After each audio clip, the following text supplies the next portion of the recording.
Olá, boa noite, seja muito bem-vindo a mais um culto de oração, um culto de quarta-feira. Que Deus esteja com você aí no seu lar. Eu queria convidar você agora para uma breve oração. Pai querido, estamos aqui, Senhor, agradecidos pela vida, pela saúde, pelas bênçãos derramadas sobre a nossa vida. E neste momento, Senhor, nós vamos ouvir a Sua palavra. Nós te pedimos a Sua presença aqui. Que ao abrir a Tua palavra, Senhor, que o Senhor fale ao nosso coração. Te pedimos uma bênção especial também, Senhor, para todas as pessoas que estão passando por esses momentos difíceis nos hospitais, Senhor. Temos alguns irmãos nossos aqui da nossa igreja, a irmã Mafalda, entre outros, Senhor. Nós te suplicamos para que o Senhor esteja ali com eles, Senhor. Esteja com o irmão Djalma, que ao abrir a Tua palavra, possa ser ungido com o Seu Santo Espírito. Isso que eu lhe peço em nome de Jesus. Amém. Que bom podermos estar continuando esse momento de louvor e adoração a Deus e também de estudo da Sua palavra. Quarta-feira, um dia especial para nós colocarmos diante de Deus as nossas ansiedades. Talvez devamos nos ater a quanto as ansiedades têm tomado conta do procedimento das pessoas, do emocional, do psicológico. E resolvi falar com vocês hoje sobre um tema muito gostoso de se ouvir, e eu espero que eu consiga também transmitir para vocês. E é sobre uma palavrinha de 4 letras: amor. Amor é alguma coisa que permeia ou que deve permear a vida de qualquer pessoa, de qualquer ser humano. E seria importante que nós tivéssemos em consideração a importância do amor. Será que é tão necessário assim? É só você se reportar para a história do universo e você vai encontrar Deus amando os anjos pecadores que foram expulsos do céu, dando uma oportunidade para eles. Nós vamos encontrar Deus amando Adão e Eva, prometendo a vinda de Jesus um dia para resgatá-los da consequência da pecaminosidade e do pecado que é a morte. Deus amou Abraão. Deus amou o seu povo quando estava no deserto, quando estavam peregrinando em direção à terra prometida. Deus amou a Davi, e Davi tornou-se tão importante para Deus, tão íntimo de Deus, que ele veio a ser chamado de amigo de Deus. Tem uma outra história de amor muito bonita na Bíblia. É só você se lembrar da rainha Esther, uma princesa por acaso, porque o rei Assuero mandou trazer todas as moças de boa aparência, e a Esther foi a escolhida entre todas, foi a Miss Pérsia, né? Miss Pérsia. E nós também vamos encontrar alguns aspectos negativos em relação ao amor, ao ato de amar. Por exemplo, em 2 Timóteo, capítulo 4, versículo 10, lá diz assim, e Demas me abandonou, amando o presente século. Então, há formas de amar também, de maneira negativa e não recomendável. Nós temos na história, quem nunca ouviu falar de Romeu e Julieta? Shakespeare, 1597. Aquela história de amor de duas famílias que viviam em litígio, e o Romeu e a Julieta não conseguiam viver juntos, se apaixonarem juntos, e teve um fim trágico. Mais modernamente falando, nós vamos encontrar o palácio Taj Mahal. Que palácio é esse? O imperador Shah Jahan, ele construiu, com 20.000 homens trabalhando, um palácio para a sua amada esposa. E sabe que interessante? Ela já havia falecido, mas ele queria honrar a memória dela. E o Titanic? Quantas lágrimas foram derramadas por aqueles que assistiram a história do Titanic, e que originariamente Jack Dawson e Rose DeWitt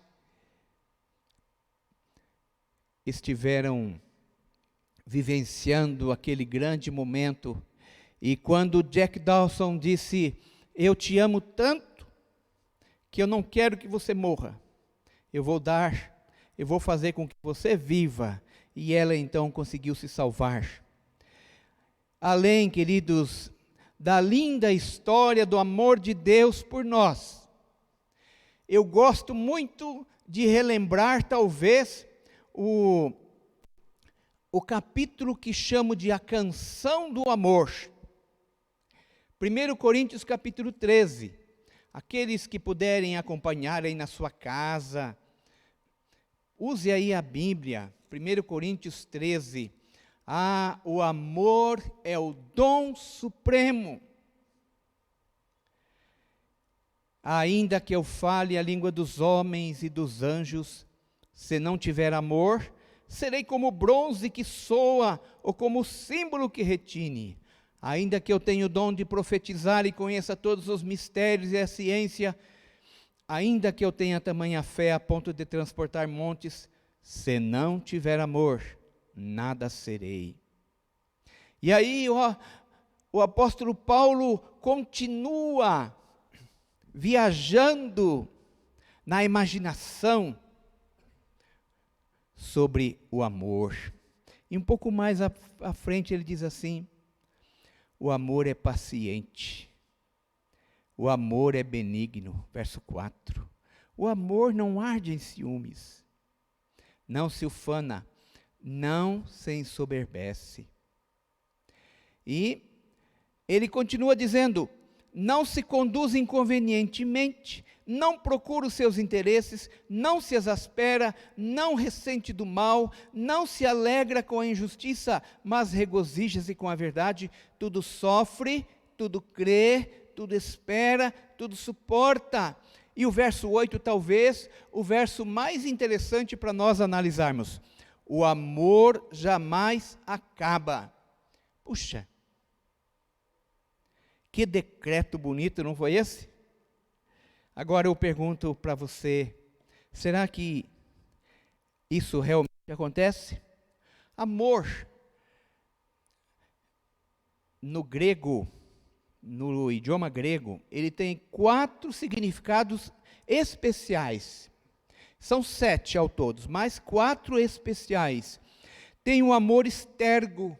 Que amor é esse? Aquele amor da afeição. Não é? Eu me simpatizo com alguém. Tem o amor filéu, é o amor da amizade. Você tem prazer em ser amigo de alguém, ou alguém tem prazer em ser seu amigo. E depois nós temos o amor eros. O amor eros define envolvimento sexual. E finalmente eu quero falar do amor ágape. Esse é o amor desinteressado, o amor de Deus por nós, o amor de nós para Deus. O amor ágape é aquele que muda a moral, que transforma o ser, que muda o caráter. E aí então, se o amor jamais acaba, por que alguns relacionamentos não seguem em frente? Por que não continuam sendo felizes como sempre imaginaram? Por que muitos relacionamentos acabam? A resposta está sempre no amor. O amor é o cimento que deve unir as vidas. O amor, ele tem que aprender a respeitar e a ser respeitado. O amor, ele não se perde. Mas, com o passar do tempo, é possível que o amor se desgaste. E ele vai então perdendo o interesse dentro do coração das pessoas. Ele vai sendo abandonado. E as pessoas parece que começam a esquecer aquilo que os uniu. Aquilo que os levou um dia a prometerem um ao outro fidelidade e amor para sempre. Sem cuidados, sem honestidade, o amor se desgasta, se entristece e sem confiança se acaba. Cultivar o amor não é uma tarefa simples, nem acontece de forma automática.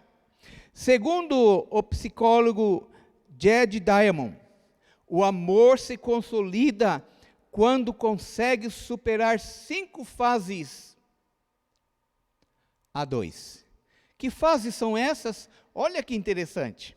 A primeira fase, segundo Jed, ele diz assim, a primeira fase é a fase da paixão.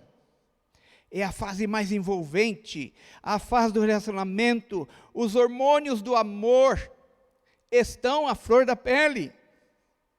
A dopamina, o neurotransmissor que provoca satisfação e aumenta a emoção. A oxitocina, que são os hormônios do amor e bem-estar social. A serotonina, que são os neurotransmissores que coordenam o humor, apetite, batimento cardíaco. E o testosterona, que é o hormônio da fertilidade, do caráter masculino. E o estrogênio, que representa então a formação dos caracteres femininos. Todos eles atuam intensamente, como se fosse uma revolução interior, levando a pessoa a fazer coisas inimagináveis em nome da paixão. Tanto que a Bíblia, lá em 2 Samuel capítulo 13, vocês vão encontrar a história de Aminon. Quem foi Aminon? Aminon foi um dos filhos de Davi. Sabe o que aconteceu? Ele se apaixonou perdidamente. Ele se apaixonou sem nenhum senso de equilíbrio. E ele não comia mais. E ele começou a emagrecer, começou a adoecer. E aí, um amigo dele perguntou, mas espere, por que você está sofrendo tanto assim? Ele disse assim, eu vou contar para você. É que eu me apaixonei pela minha meia-irmã. E eu não consigo passar por essa paixão, deixá-la de lado. E aqueles que leem a Bíblia sabem que Aminon, quando fingiu estar precisando de alguma coisa, e a moça veio trazer a comida para ele, ele trancou a porta e, infelizmente, ele estuprou aquela moça. A paixão pode levar a pessoa a atos inimagináveis. O segundo aspecto do amor é o comprometimento. Nessa fase, o amor se aprofunda e os casais começam a construir a vida juntos. É um tempo de alegria, de união. Eu sempre digo para as pessoas que o amor, ele é como um vulcão, até o 2º ano. Do 2º ano em diante, se o casal não se aperceber, A rotina começa a tomar conta. E as coisas começam, parece que, a perder o interesse. Nesse período, cada um descobre do que o outro gosta.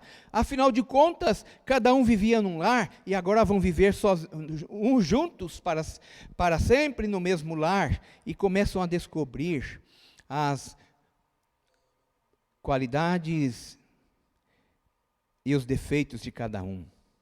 A próxima fase, a quarta fase, é a fase da desilusão. Nessa fase, os relacionamentos acabam, muitos deles. Porque parece que aquele sentimento gostoso, de amor e alegria, começa a desaparecer. Pequenos problemas vão se tornando grandes irritações.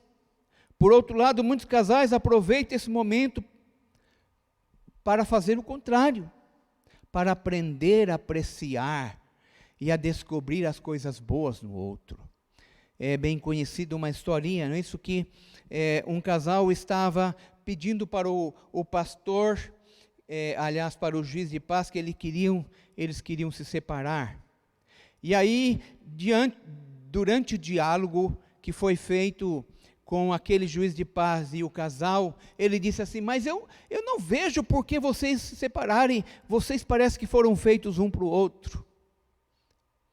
E eles continuavam a se debaterem um com o outro, até que finalmente descobriu-se que tudo havia começado pela discordância que surgiu em casa, de que de repente passou um ratinho lá no canto, e um dizia que o rato foi para a esquerda, o outro dizia que o rato foi para a direita, e criou-se uma grande celeuma, e as coisas cresceram.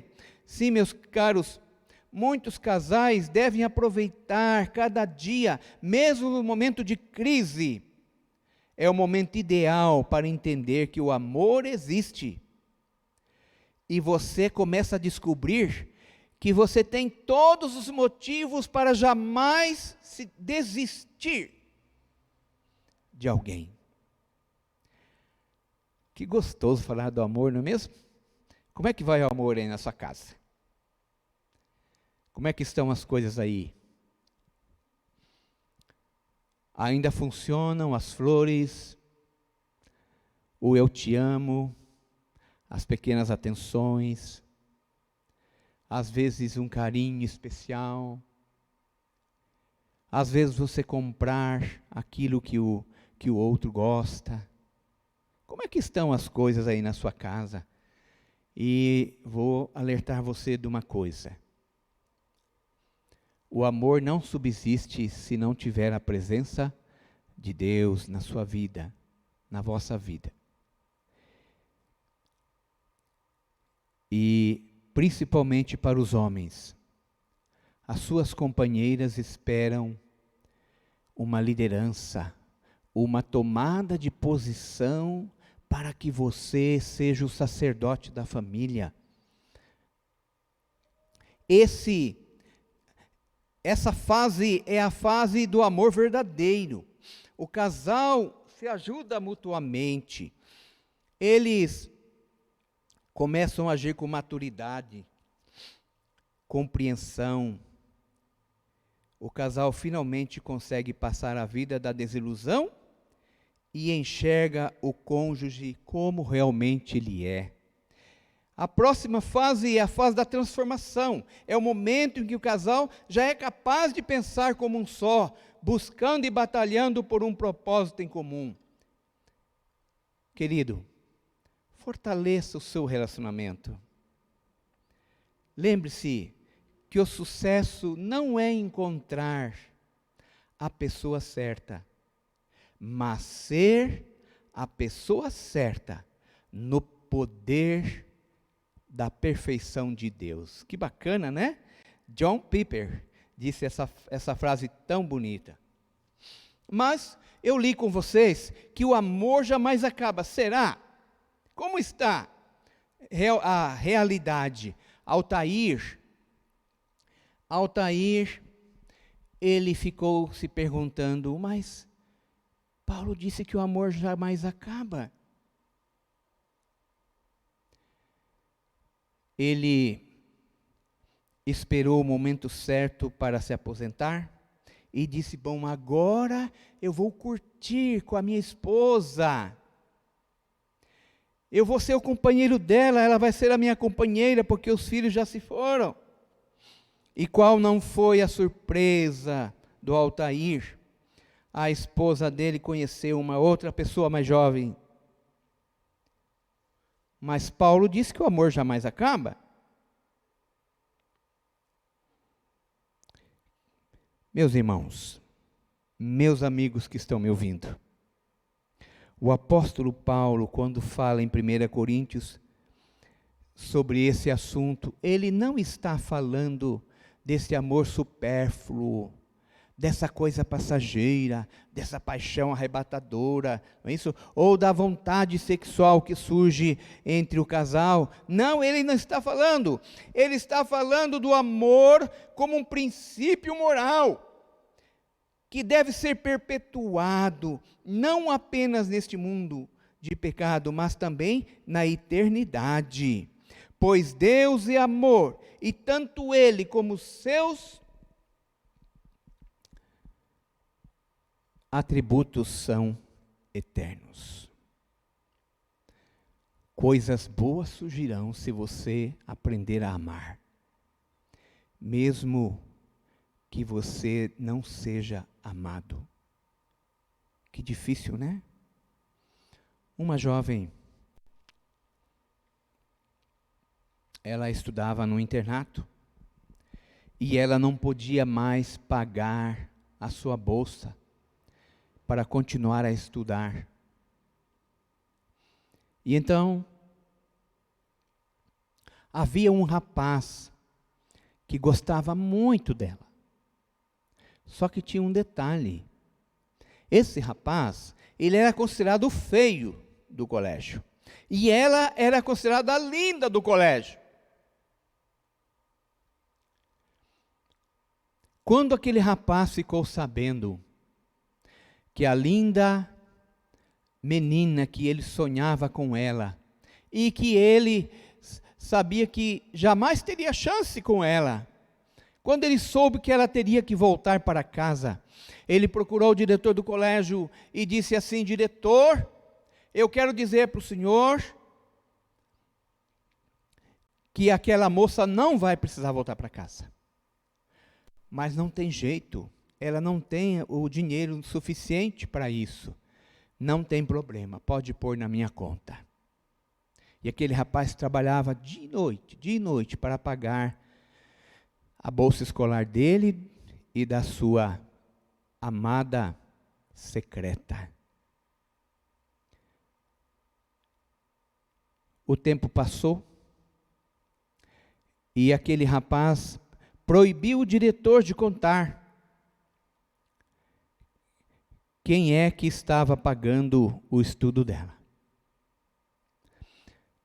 Ele tentava se aproximar da moça, mas não conseguia. Ela não lhe dava nenhuma chance. Ela não imaginava que aquele rapaz era o seu salvador, entre aspas. Quando o ano terminou, a moça foi agradecer ao diretor porque ele tinha conseguido uma bolsa. Aí sabe o que ele disse? Você sabe quem pagou o seu estudo? E indicou aquele rapaz. Ela começou a chorar, porque ela viu quantas vezes tinha humilhado aquele moço. Resultado dessa história bonita, eles se casaram. O amor jamais acaba. O amor genuíno não murcha. Ele não morre como uma folha, como uma flor. O apóstolo Pedro diz que quando uma flor produz a sua fragrância e beleza durante horas ensolaradas do dia, ela serviu ao seu propósito, e o vento frio e a geada fazem-na murchar e se desprender da planta. Mas com o amor não é assim. Cada dia é exaustivo e intenso, e tensos também. Quando tudo é alegria e descontração, o amor permanece o mesmo, espalhando ao seu redor seu aroma de confiança, esperança e fé. E é assim que deve ser, pois o amor é o fundamento, o próprio fundamento da lei de Deus, que é eterna. Sim, Deus deixou a sua lei para que nós fôssemos felizes por amor. Todo crente deve cultivar esse fruto do Espírito. Sim, só o Espírito Santo pode plantar no seu coração o verdadeiro amor. Judy Penner, ela disse assim: tenho lutado há anos, tentando ser a pessoa que todos amam. Tentei fazer isso durante toda a minha vida. E eu aprendi, ou melhor, eu descobri uma visão distorcida do amor. Porque quanto mais eu tentava ser legal, bacana, agradável, quanto mais as pessoas percebiam que eu era uma pessoa predisposta a ajudar, a amá-las, mais elas queriam de mim. E mais infeliz eu me sentia. Contudo, diz ela, percebo igualmente que aquilo que do meu coração necessita é que eu também me ame. O que Jesus diz lá em Mateus 22, 37 a 39? Amor a Deus sobre todas as coisas e amor ao próximo como a ti mesmo. Pare de se punir, pare de se machucar.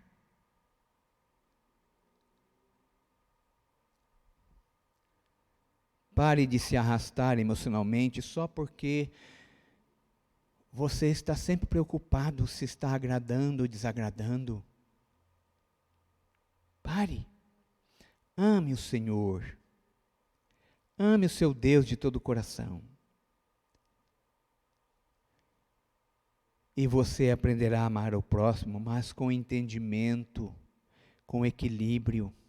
Sim, amor a Deus, amor ao próximo e amor a si mesmo. Não mascare a falsa humildade com a negligência em amar a si mesmo e cuidar de si. Pare.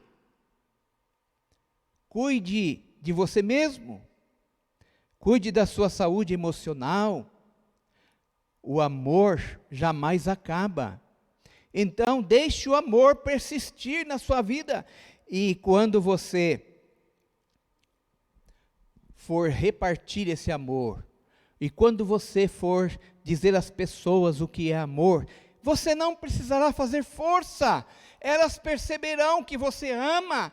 E eu diria para vocês que talvez a maior necessidade hoje do povo de Deus é de comprar o amor, ouro provado no fogo, conforme diz lá em Apocalipse 3, 17, 18, aconselho que compres ouro. Sim, ouro é o símbolo do amor, algo mais puro e impossível.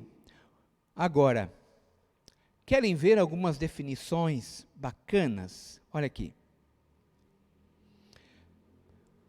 Perguntaram para um grupo de crianças, o que é o amor?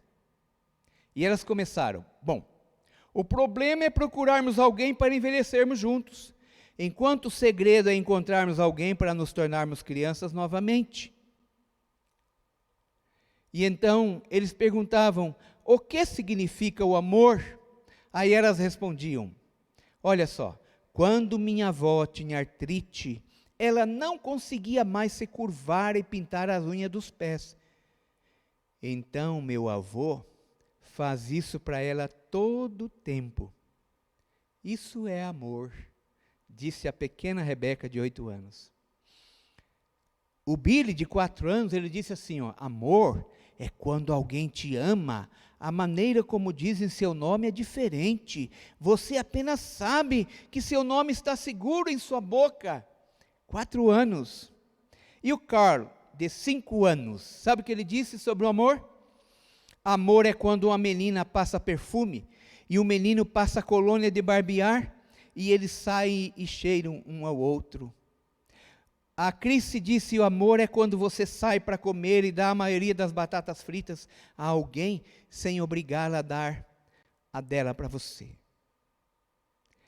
O Terry, de 4 anos, ele disse assim: amor é o que faz você sorrir quando você está cansado. Amor é quando minha mamãe faz café para meu pai e ela toma um gole antes para saber se o gosto está bom para não dar coisa ruim para o meu pai. Dani, 8 anos. Amor é o que está na sala com você no Natal, se você parar de abrir os presentes e apenas ouvir. Bob, de 7 anos. Quantas coisas lindas, quantas definições lindas, né? O amor é como uma velhinha e um velhinho, que ainda são amigos mesmo depois de se conhecerem tão bem. Tome, de 6 anos. Amor é quando a mamãe dá ao papai o melhor pedaço de frango. Elaine, de 5 anos. Amor é quando a mamãe vê o papai fedorento, suado, e ainda diz: você é mais bonito que um grande artista de cinema. Amor é quando seu cachorro lambe seu rosto, mesmo depois de você deixá-lo sozinho o dia todo. Queridos, quanta coisa linda na mente infantil. Você saberia definir amor na sua vida, na sua prática, conforme essa última definição que eu vou ler para você? O vencedor foi uma criança de 4 anos. O vizinho dela era um senhor idoso que havia perdido a sua esposa. E sabe o que ele fazia? Quase todo dia ele ficava do lado de fora, se assentava na escada e ficava chorando de saudade da sua querida companheira. Então, o menino ficou olhando da janela 1 dia, 2 dias, e disse: eu vou lá. E ele foi, sentou-se do lado daquele velhinho. Depois, o velhinho pegou ele no colo, e sabe o que ele fez? Ele só chorou com o velhinho. O velhinho chorava e ele também chorava. E aí a mamãe perguntou: o que você falou para ele? Ou o que ele falou para você? Ele disse: nada, eu só fui lá para poder ajudá-lo a chorar. Ah, meus queridos, amor é coisa maravilhosa, é ou não é?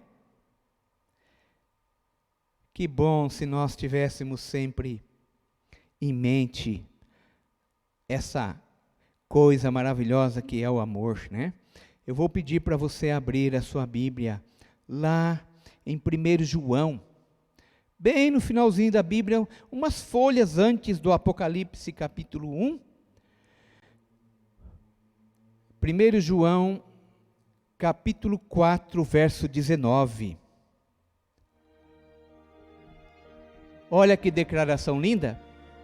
Nós o amamos, porque ele nos amou primeiro.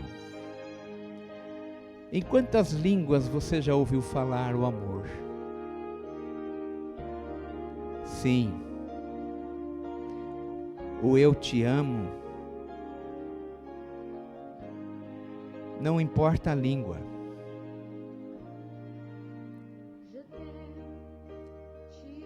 Não importa o país,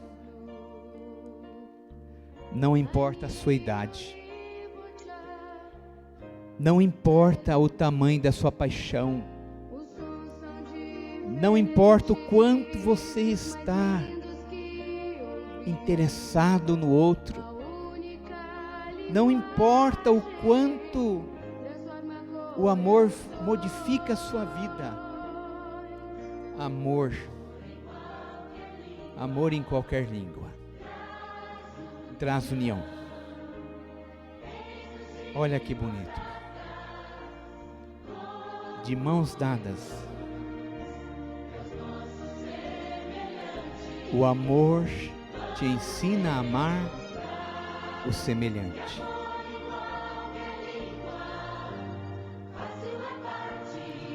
Viram que bonito? Meu querido, o que é que João está falando aqui? Nós o amamos, porque Ele nos amou primeiro. Você foi amado por Jesus desde o momento que você estava no ventre da sua mamãe, lá no útero, lá quando você era um ser inerte, Jesus já estava te amando. Uma grande união, é disso que nós precisamos. Igreja de Deus, povo de Deus, amigos que me ouvem, maridos, mulheres, filhos, vamos deixar o amor fazer a diferença em nossa vida. Vamos abraçar mais.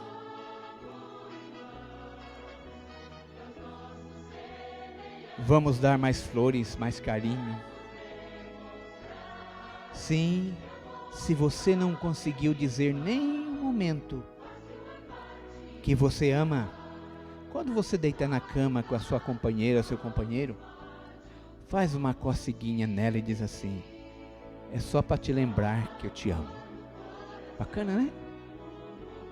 Pratica isso, é gostoso. Estou falando de alguma coisa que às vezes acontece na minha casa. Então, meus irmãos, eu gostaria de orar com vocês agora, porque o amor só vai ser importante se ele adquirir o significado da Trindade na sua vida: o Pai, Jesus e o Espírito Santo.